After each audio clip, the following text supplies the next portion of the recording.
Momentos de moita tensión no incendio do edificio da Policía Nacional de Santiago que encheu de fume a zona histórica da cidade. O lume comezou nun dos sotos onde se almacenaban neumáticos. Os bombeiros traballan aínda desta hora para tentar sufocar as lapas. Na zona hai un parking público e máis un instituto, Rosalía de Castro, que tivo que interromper as clases. Que tal? Boas tardes. O sector agrario e a Xunta alíanse na defensa do noso campo e pídenlle a Bruxelas garantías no acordo cos países do Mercosur. Queren que os produtos que veñen dali teñan as mesmas exixencias cos daqui. Alfonso Rueda asinou o compromiso cos sindicatos Unións Agrarias e a Asociación Agraria de Galicia. Todas as prevencións e os recelos de moitísimos agricultores están totalmente fundados se estas cláusulas de salvagarda e de garantía non estiveran en vigor. As diferenzas entre os sindicatos na folga dos autobuses na provincia da Coruña chegaron esta mañá ao seu punto máximo.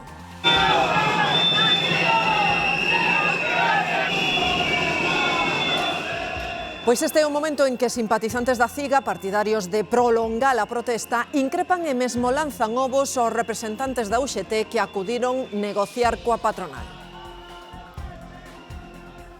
Imaxe do día é tamén a de Ábalos, Coldo, García e Aldama xuntos no Tribunal Supremo.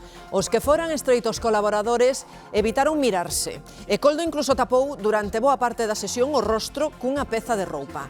Acudiron ao Supremo para tentar que o seu caso das máscaras sea asumido pola Audiencia Nacional. Endurécense as penas para os delincuentes que reinciden. É a chamada lei de multirreincidencia que apoiou no Congreso Junts, PNV, PP, Vox e o PSOE. Votaron en contra Sumar, Podemos, Bildu e o BNG. A borrasca deixa un regueiro de incidencias en Galicia. Este é só un dos moitos exemplos. Veuse abaixo parte da estrada que vai de Ribadavia a Leiro e que permanece cortada. Máis grande aínda é estoutro burato que quedou nunha estrada de Cáceres. A vía desapareceu por completo e ese coche acabou no fondo. En Portugal colapsou un treito da arteria principal do país. A autovía que une o Porto con Lisboa rachou como unha folla de papel, aí o teñen. Hoxe faleceu unha figura clave da cultura galega, Xesús Alonso Montero. O filólogo, escritor e expresidente da Real Academia Galega morreu aos 97 anos no seu Vigo natal. Nos deportes, hoxe presumiremos da nosa canteira de futbolistas. Fíxense ben nestes rapaces do Celta e Depor, son os equipos xuvenís. Acaban de meterse os dous na final a 4 da Copa do Rei, onde están os mellores de España. Unha fazaña que pode ter continuidade cunha final completamente galega, xa veremos. No tempo, agas no litoral, que ten aviso laranxa, temos unha tarde moi tranquila, só con algunha chuvisca na metade occidental. As temperaturas baixan un pouco, aínda así, en moitas zonas chegamos aos 15 graus. É unha pequena tregua que nos axudará a prepararnos pro venres, porque mañá de novo temos todos os ingredientes do inverno sobre a mesa.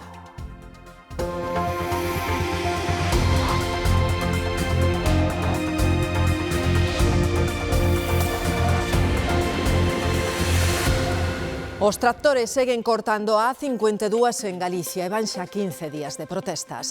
Estas son as imaxes desta mañá preto de Xinzo. Os gandeiros e agricultores manteñen os seus vehículos na autovía e din que seguirán así ata que a Unión Europea recúe no acordo co Mercosur. A Xunta e o sector agrario unen as súas forzas precisamente en defensa do campo galego e acaban de asinar un documento conxunto co que queren apoiar o sector fronte a ese acordo entre Unión Europea e Mercosur. Gloria, en que termos?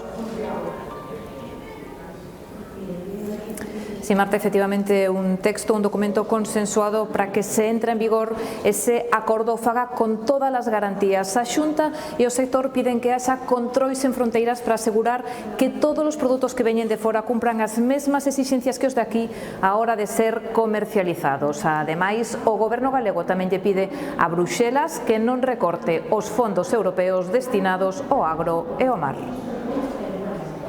Reunión produtiva e necesaria din as partes entre Xunta e sindicatos agrarios para buscar unidos a protección do sector primario galego ante o novo acordo entre a Unión Europea e Mercosur. para que haxa unha actuación inmediata de paralización nun máximo de 21 días para non chegar a situacións de que o daño xa fora irreversible, polo tanto a paralización chegara tarde. En isto vamos por diante de outras comunidades que, máis alá de decir se Mercosur é bo ou Mercosur é malo, vamos a tratar de ter unha estrategia conxunta. O presidente da Xunta comparte a preocupación do sector e insiste en que deben cumprirse as cláusulas que aprobou esta semana o Parlamento Europeo que permitirá suspender as vantaxes dos produtos americanos se danan ao mercado europeo. Dende logo, todas as prevencións e os recelos de moitísimos agricultores están totalmente fundados se estas cláusulas de salvagarda e de garantía non estiveran en vigor. Alfonso Rueda e os sindicatos agrarios tamén coinciden en que España debe defender en Bruxelas que se manteñan os fondos específicos para o sector primario no próximo marco financeiro. Vanse endurecer as penas para os delitos leves cando se cometen dun xeito reiterado. Isto é o máis relevante da lei de multirreincidencia que se aproba hoxe no Congreso.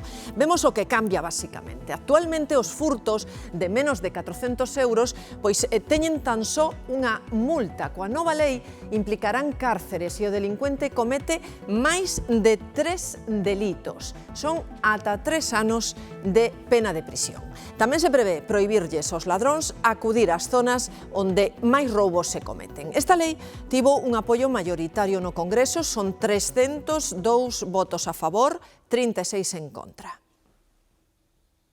Aritmética inusual coa que se aprobou a reforma que endurece o Código Penal cando se acumulan delitos menores. Queda aprobada la proposición de ley orgánica en materia de multirreincidencia. A proposta impulsou na Junts. Satisfecha? Molt. Moi satisfeita polo resultado, igual que o PNV, que tamén votou a favor. Lo que hemos hecho es mirar a la cara al problema, sin populismos. Esquerra Republicana acabou absténdose. Nosotros lo que no compartimos es el tufillo racista que tiene, pero el problema existe. Tanto que un grupo de alcaldes cataláns decidiu seguir o debate dende a tribuna do Congreso, a maioría de Junts e tamén do PSC. Allí debe ser un problema mucho más incisivo que en otras partes. E por iso, di o voceiro do PSOE, tamén votaron a favor. No PP non dan creto a ese argumento. Que apoya esta reforma a rastras de boquilla, porque salen los votos. E que sairía adiante aínda sen o PSOE. Por iso, moitos creen que se trata dun xesto para reconciliarse cos de Puigdemont. Non cambia res. Non cambia nada, di a voceira de Junts, que en sí ve movemento é Sumar, que votou en contra con críticas ao socio, o PSOE. ¿Esto qué es? ¿Un experimento de gran coalición? Pero máis alá desta votación puntual, PP e PSOE marcan distancias. En Extremadura, os socialistas votarán en contra da investidura da popular María Guardiola. En ningún caso nos planteamos la abstención. Ela tampouco lle la pide. El PSOE en esta tierra lo único que ha querido hacer es destruir. Con quien estoy trabajando para llegar a un acuerdo es con Vox. Un acordo que ve factible. O sindicato maioritario da Policía aplaude esta lei, pero agardan máis medidas contra os delincuentes que cometen o mesmo delito varias veces. De ahí precisamente nace el sentimiento de impunidad, porque los multirreincidentes ven cómo entran por una puerta, salen por la otra sin apenas repercusión penal, por lo que nos gustaría que esto se llevara a cabo, pero que afectara a todos los delitos. E hai unha alerta na policía pola fraude do pasaporte perdido. Detectan enganos na regularización de estranxeiros. As denuncias polas perdas do documento aumentaron un 60% e creen que os axentes que moitos tentan xustificar así que levan en España dende antes do 31 de decembro, que é a data que fixou o Goberno para poder acceder a esa regularización exprés de inmigrantes. O exministro José Luís Ábalos, Koldo García e Víctor de Aldama estiveron hoxe xuntos no Tribunal Supremo. Celébrase a vista preliminar do xuízo pola compra ilegal de máscaras durante a pandemia. María Cheda, que trascendeu ata o de agora?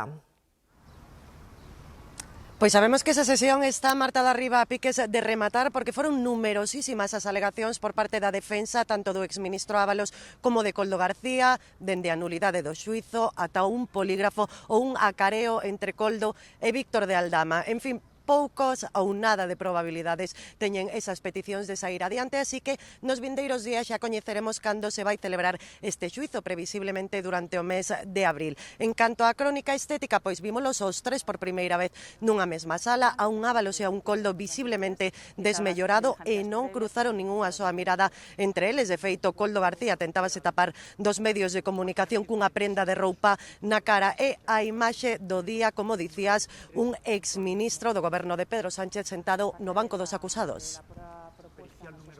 Despois de 77 días no cárcere, Ábalos aparecía aparentemente máis macilento. A carón del e sen mirárense un Coldo García que cunha chaqueta tapaba a cara para evitar ser o obxectivo dos fotógrafos.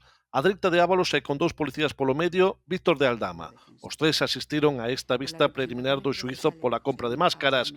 Unha vez que José Luis Ábalos perdeu a condición de aforado, no es un elemento, digamos, buscado para dilatar el procedimiento. Él quiso estar en esta sala desde el principio.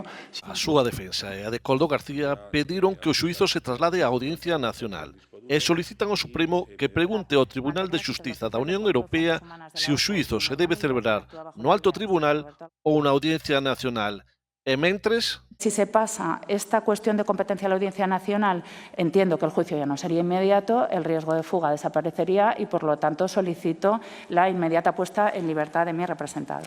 A defensa de Coldo García tamén solicitou a recusación de varios membros do tribunal, unha petición rexeitada pola sala. Asemesmo, pediu un careo entre Coldo García e Víctor de Aldama. Pedro Sánchez volve quedar excluído dunha reunión internacional relevante. O presidente do goberno asiste hoxe ao encontro de líderes europeos, pero non foi a previa, impulsada por Alemaña e por Italia. María.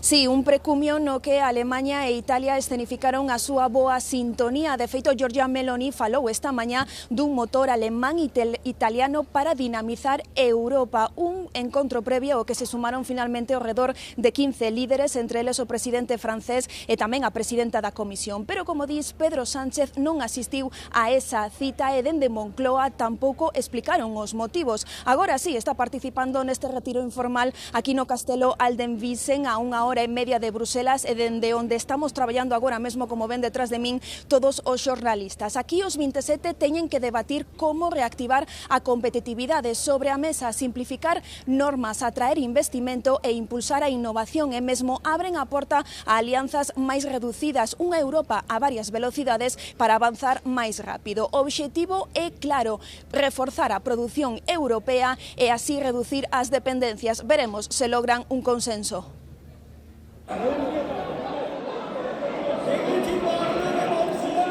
A puñazos e empurróns, así rematou no Parlamento turco a toma de posesión do novo ministro de Xustiza.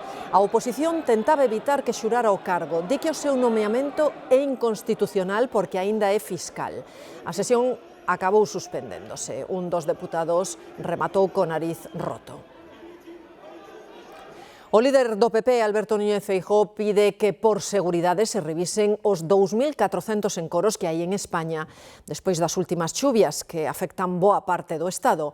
Desas 2.400 infraestructuras, preto de 1.000 son grandes presas. Lo necesitamos porque no puede ocurrir lo que nos ha ocurrido con el apagón ni con el AVE. Necesitamos mucho mantenimiento, mucha seguridad, sin alarmar a nadie, pero también con la determinación de servir a todos. A sucesión de temporais que estamos vivindo non deixa de darnos sustos, como que viviu en primeira persoa esta conductora do coche que circulaba por unha estrada comarcal en Cáceres. Uns 30 metros de calzada desaparecían xusto cando pasaba co vehículo por riba. O coche acabou arrastrado 50 metros e os bombeiros tiveron que rescatar a muller. Afortunadamente non quedou ferida, pero tiveron que atendela porque tiña unha forte crise de ansiedade. Non é para menos. Tamén foi un día de moitos sustos en Cataluña. Aínda que hoxe é unha xornada de relativa tregua en canto a chuvia, o vento, asociado á sucesión de borrascas, provoca moitísimos problemas. A comunidade está en alerta por refachos de máis de 160 km/h. Desde primeiras horas da noite o vento está barrendo canto atopa por diante na área metropolitana de Barcelona. O Servizo Catalán de Meteoroloxía cualificouno no nivel máximo 6/6 e constatou refachos de ata 167 km por hora. A media mañá en emerxencias xa tiñan un rexistro excepcional de incidencias. De momento llevamos ya más de 1.600 llamadas al teléfono 112. A maioría eran por derrubas de árbores, como esta palmeira de Mataró que caeu sobre un coche que circulaba pola Nacional 2. A condutora resultou ferida, igual que a 4 voluntarios de protección civil que estaban retirando outras árbores caídas en Samboí, e o traballador dunha obra ao que lle caeu un muro en riba. A rede de transportes tamén está moi afectada. Na A7 tentan resolver o embolsamento de camións. Esta mañá intentaban ir evacuando pouco a pouco os centros de trailers paralizados. No aeroporto de Barcelona canceláronse máis de 90 voos e 10 tiveron que ser desviados porque as rachas de máis de 90 km por hora impedían a aterraxe. Tamén se suspendeu durante horas o AVE entre Barcelona e Tarragona e agraváronse os habituais problemas na rede de rodalíes. O vento afecta ademais o tráfico marítimo. Boa parte da costa catalá está en aviso laranxa por vento e ondas, igual que no litoral das Baleares e en toda a costa do norte da península. Agás en Euskadi, onde o aviso sobe a vermello. Salvamento Marítimo busca o palangreiro Itoiz. Levaba dende o luns escorado e a Valgas sen posibilidade de remolcalo por culpa do temporal. Agora perderon todos os sinais de contacto, polo que se teme que afundira fronte ao Cabo Peñas en Asturias. Nesa zona hai ondas de ata 9 metros de altura. Os 7 tripulantes do pesqueiro galego xa foron rescatados o mesmo día do accidente. Unha das principais autoestradas de Portugal, a que une o Porto con Lisboa, está pechada ao tráfico á altura de Coimbra, no centro do país. O Firme colapsou ao romper un dique do río Mondego. No momento en que afundiu, a vía levaba varias horas xa pechada, así que non houbo danos persoais, e calculan que levará semanas reparar esta autoestrada que xa ven que rachou, como se dun papel se tratase. En Galicia tamén temos moitas incidencias na rede viaria. Están cortados 13 kilómetros da A6 á altura de Baralla por desprendementos nun túnel. Alejandro. Sí, en concreto afecta entre os puntos kilométricos 456 e 469, o que obrigou a habilitar un desvío que se colle no túnel do Cereixal e que atravesa esta localidade de Baralla, tanto os vehículos como tamén os vehículos pesados, como poden comprobar agora mesmo en directo, ata coller de novo a autovía. Unha medida que se tomaba despois de que onte pola tarde, a causa do forte vento, desprenderanse unha serie de lonas das obras de impermeabilización no túnel de Neira de Rei. Arestora, os operarios están intentando solventar xa esta situación e dende a delegación do Goberno indicaban que agardan reabrir o túnel a Xiña. Como ben decimos, polo momento permanece cortada a circulación entre os puntos kilométricos 456 e 469. O vento puido ser o responsable de que unha lona das obras de impermeabilización do túnel de Neira se desprendera sobre a vía. Sobre de 4 a 6, cando máis vento viña, foi cando empezou a meter toda a agua e todas as lonas. Esta incidencia obrigou a cortar a autovía A6 en dirección á Coruña e a desviar o tráfico a través da Nacional 6. É un rodeo moi grande, pois hai 5 ou 10 ou mellor 15 kilómetros, hai a mocha, haberá máis de 15 kilómetros. Se non abren pronto, pois os camioneros e todo que salen aquí ao restaurante, malamente. O desvío obriga aos condutores a atravesar o centro urbano de Baralla. Sigue pasando o camión seguido e nada, está cortada e o tráfico que había antes todo igual. E complica a mobilidade na zona. La gente que viven y van a Baralla y la vía más rápida es utilizar este tramo de carretera del túnel y sale a Baralla. De lo contrario tendría que ir a Becerreá y dar una vuelta de unos cuantos kilómetros más. Os operarios traballan no interior do túnel para poder restablecer a circulación canto antes. Creo que a 6 vai a quedar aberta nunhas horas, non sei se dicir hoxe ou mañán pola mañán, pero dicir eu estou e se están traballando ali, polo tanto vamos a deixar traballar para que ao final se poida abrir con absoluta seguridade. A chuvia e o vento tamén provocaron o corte da autovía A52 en Melón e a Cañiza pola caída dunha árbore e por desprendemento sobre a vía. A circulación xa está restablecida. Tamén traballan arreo para reabrir o tráfico canto antes nas dúas vías de alta capacidade afectadas por desprendementos, a de Baiona e a do Morrazo en Moaña. Na autoestrada G57 entre Vigo e Baiona, o Noiro derrubouse á altura do concello de Gondomar, obrigando a cortar un tramo da vía. O peche continuará durante os próximos días ata que poidan acometerse as actuacións que garantan a seguridade. No Morrazo, outro desprendemento afectou a A46, un treito polo que se pode circular, aínda que con certas restriccións para evitar riscos. Temos agora mesmo soamente cortados, desviados, non é cortado, desviados dous estradas na autovía do Morrazo. Onte polo desprendimento dese noiro continuamos coa G57 na mentres non se solvente con total viabilidade a seguridade dos usuarios. En Ourense, os técnicos continúan traballando na estrada entre Beade e Beariz, o borde do colapso, co foco posto na rede viaria polos últimos temporais. Desde a Consellería de Infraestructuras apostan pola conservación e o mantemento continuo para evitar incidentes. Galicia temos moi claro que de cara a velar por esa seguridade viaria é necesaria a conservación e mantemento das nosas infraestructuras. Nesta anualidade 26 temos 71 millóns de euros soamente destinado a conservación e mantemento. Neste sentido, o orzamento aumentou nun 30% respecto ao último contrato, cun importe de 175 millóns de euros ata o ano 2029, con máis de 600 persoas e 500 vehículos dedicados á conservación e mantemento das estradas os 365 días do ano.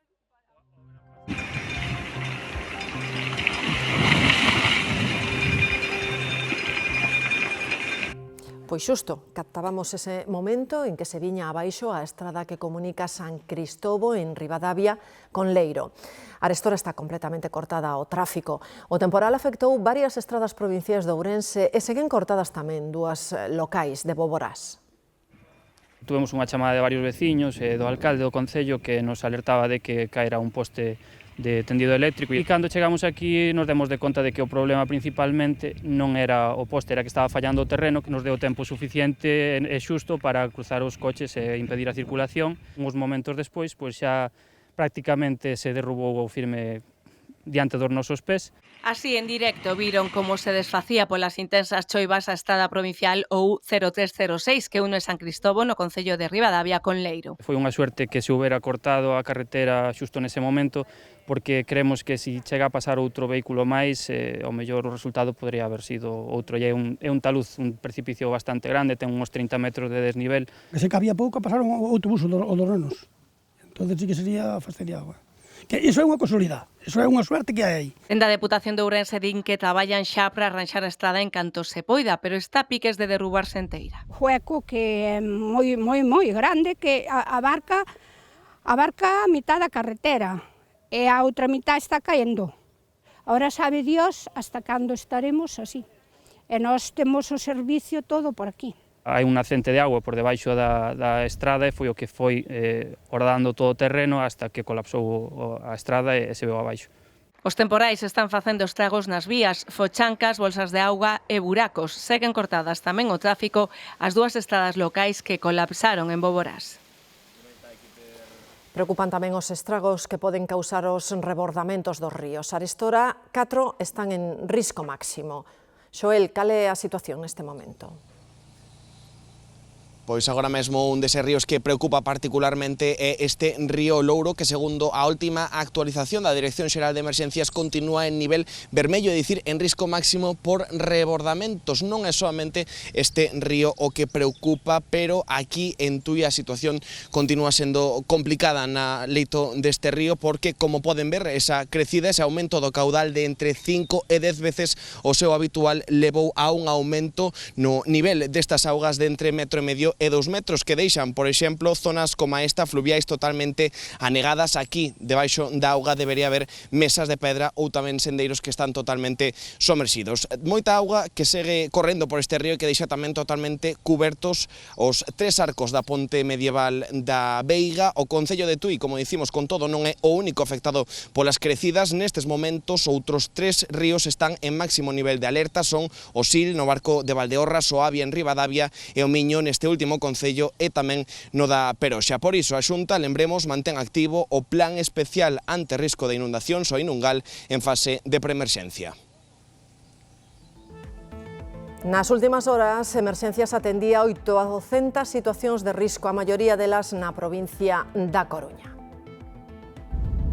Ha sido imposible ir a circulación onte pola tarde na rotonda do Pavo Real na Coruña despois de que se tivese que cortar o tráfico a terceira rolda. Había risco de desprendemento á vía dun dos paneis informativos. Os refachos de vento alcanzaban os 110 km por hora.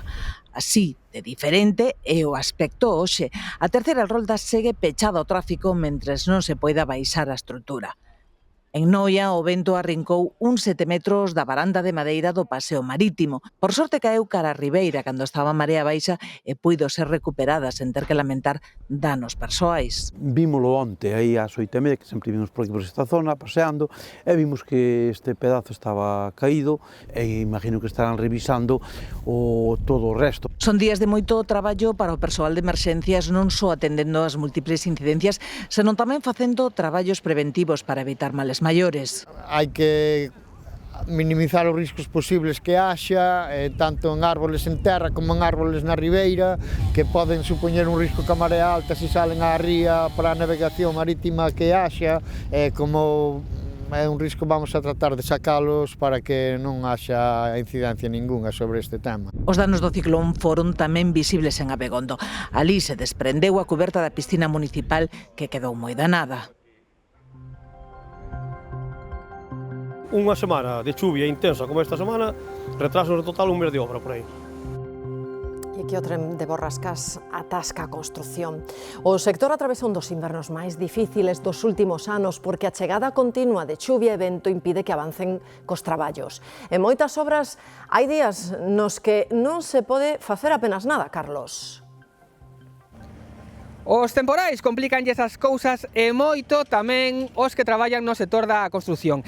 Estamos na ampliación do polígono de Navia, en Vigo, unha das maiores obras que se está a facer agora mesmo en toda Galicia. Aquí levan meses abrindo novas rúas, levantando novos edificios, pero é certo que durante este inverno a sucesión constante de chuvia e de vento está alterando moito a programación do traballo. Hai días, hai momentos nos que prácticamente non se pode facer nada e por iso algunhas tarefas van con atraso. Agora mesmo loce o sol, hoxe hai traballo nestas obras, pero isto pode cambiar en calquera momento.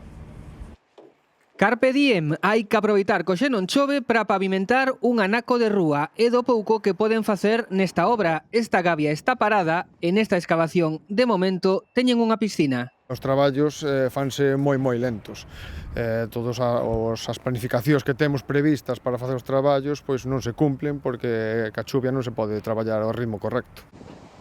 Nin con vento a partir de 70 km por hora os guindastres paran, tamén se hai tormenta eléctrica.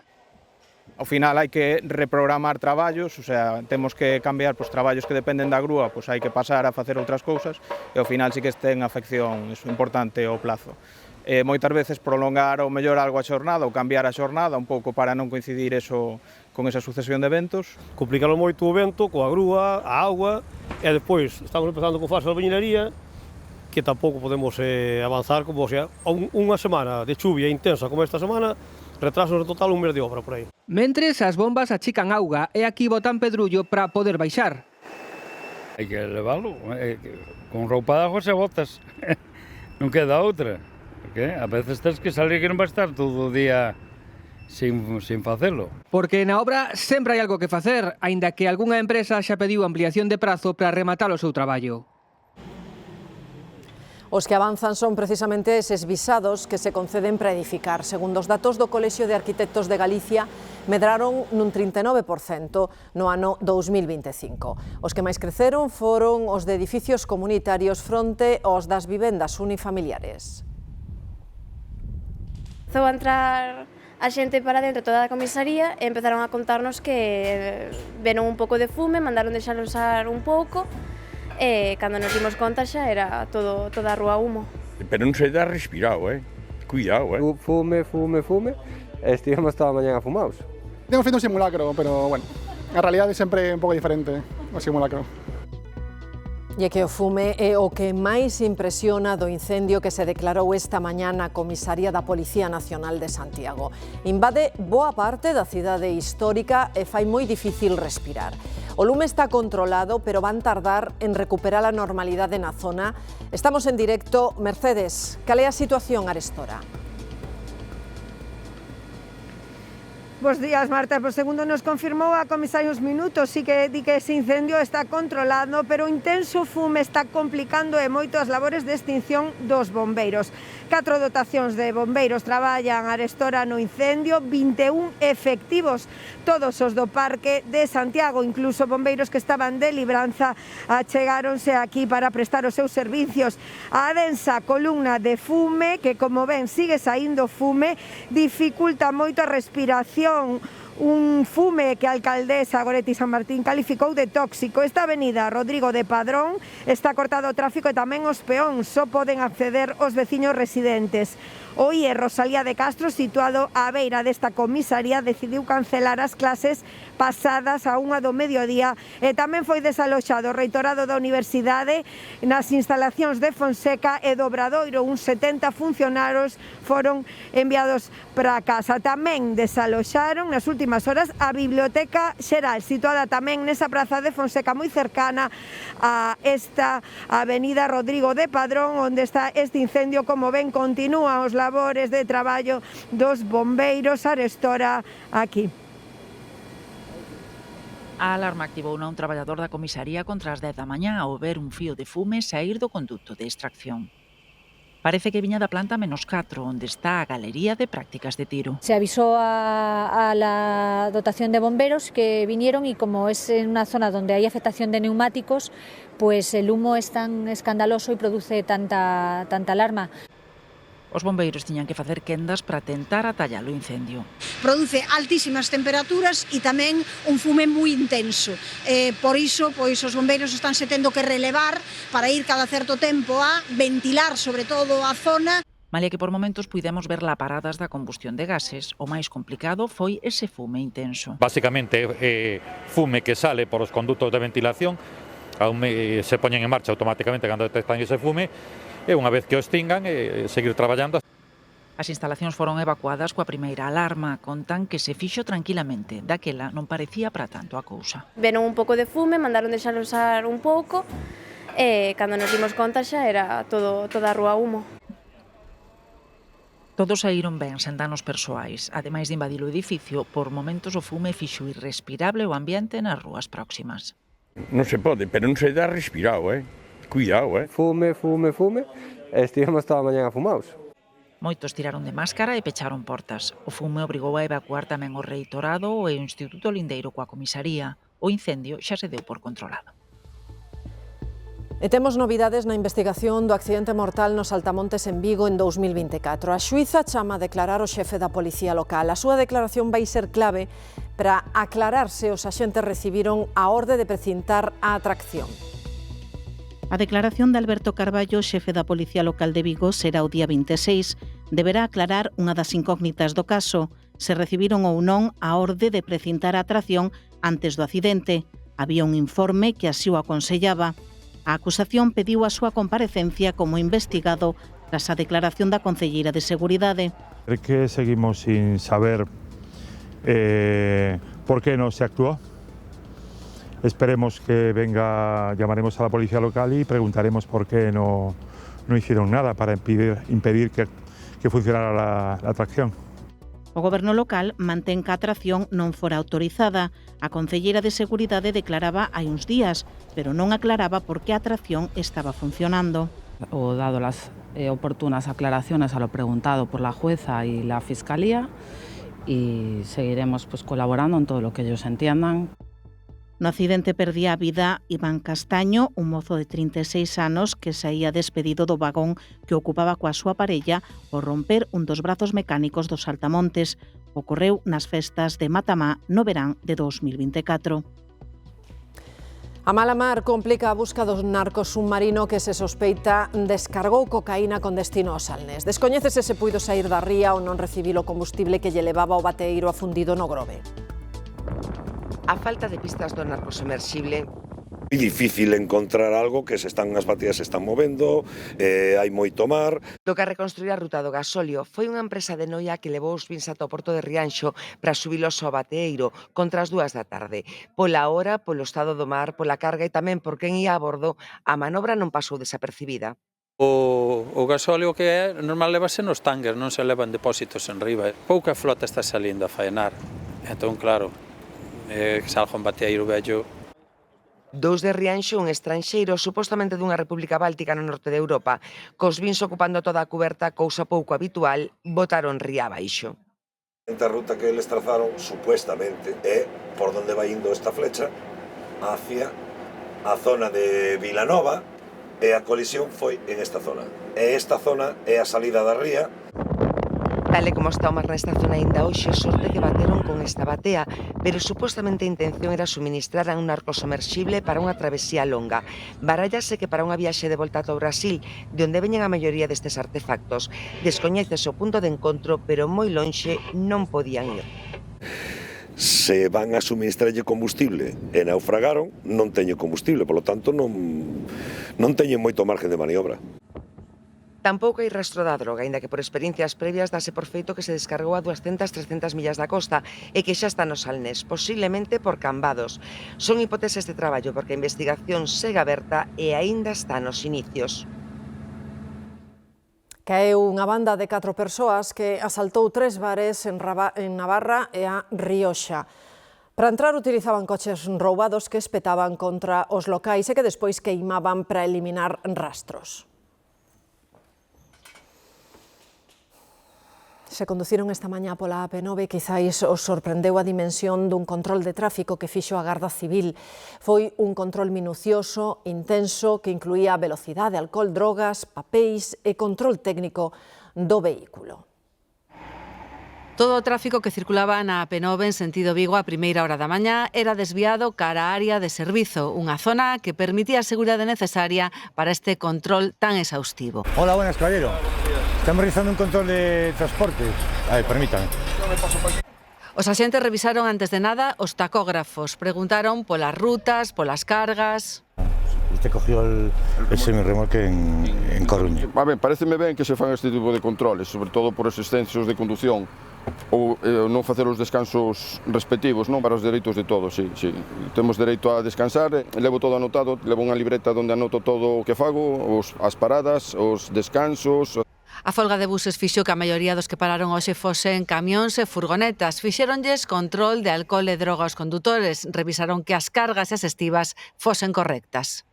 Mírense condicións técnicas do vehículo, tempos de condución e descanso dos condutores, se hai presencia de alcohol ou drogas neles, as infraccións do vehículo, o sea, seguro, ITV, desgaste de neumáticos e tal, van ao titular do vehículo. E o resto, por exemplo, un positivo en alcohol ou un positivo en drogas, vai ao responsável, ao condutor. Sancións por rodas en mal estado ou vehículos de traballos en ITV, excesos de carga, son cuestións que poñen en perigo a seguridade dos propios condutores e do resto dos vehículos na vía. Na anterior campaña revisáronse máis de 4.000 vehículos de transporte de mercadorías e pasaxeiros e houbo máis de 700 sancións. As diferenzas entre os sindicatos na folga de transportes que hai na provincia da Coruña chegaba esta mañá ao seu punto máximo de tensión. Simpatizantes da CIGA, partidarios de prolongar máis días a protesta, increparon e lanzáronlles ovos aos representantes do sindicato UGT que acudían negociar coa patronal na sede do Consello Galego de Relacións Laborais de Santiago. Mentres se levan a cabo as negociacións, UGT e Comisións Obreiras decidiron suspender a súa participación nese paro indefinido que agora apoia en solitario a CIGA, que é unha organización maioritaria no sector do transporte.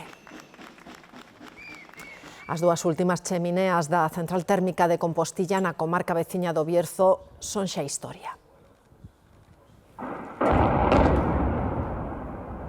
Ese era un momento en que estoupaban os máis de 1.000 kilos de explosivo que empregaron para derrubalas. Aí o teñen, foi tal a potencia da explosión que se derrubaron en cuestión de segundos, como se estivesen feitas de papel.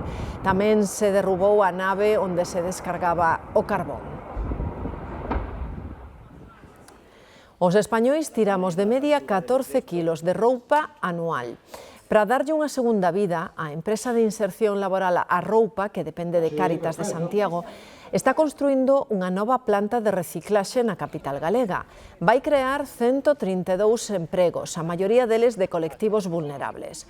O proxecto ten o financiamento da Xunta e de Inditex. Alfonso Rueda destaca a aposta de Galicia por ser referencia no tratamento de residuos textiles. Hai cousas nas que todo o mundo debe estar por diante, pero resulta que os que estamos diante somos os galegos. En empregabilidade a colectivos vulnerables, en sostenibilidade textil e en todo aquilo que fai que a vida sexa un pouco millor. Galicia calidade tamén é este tipo de cousas. Que había visto Bambuni y pensaba que los rizos eran de él. Tía, ¿qué hacemos con entradas para Bumburi? Ya decía yo qué barato está. Me gasté 165 pavos. Dalles un ataque de risa non é para menos. Estas rapazas estánse facendo virais nas redes con ese vídeo no momento en que se decatan de que mercaron entradas pro concerto de Bumburi en vez de Bad Bunny. 165 euros parecíalles unha ganga, porque o espectáculo do cantante portorriqueño é bastante máis caro. Tamén lles dá risa cando escoitan as cancións de Bumburi. Entendemos que pola diferenza de estilo e porque nin sabían da existencia deste roqueiro veterano, ex líder de Héroes del Silencio.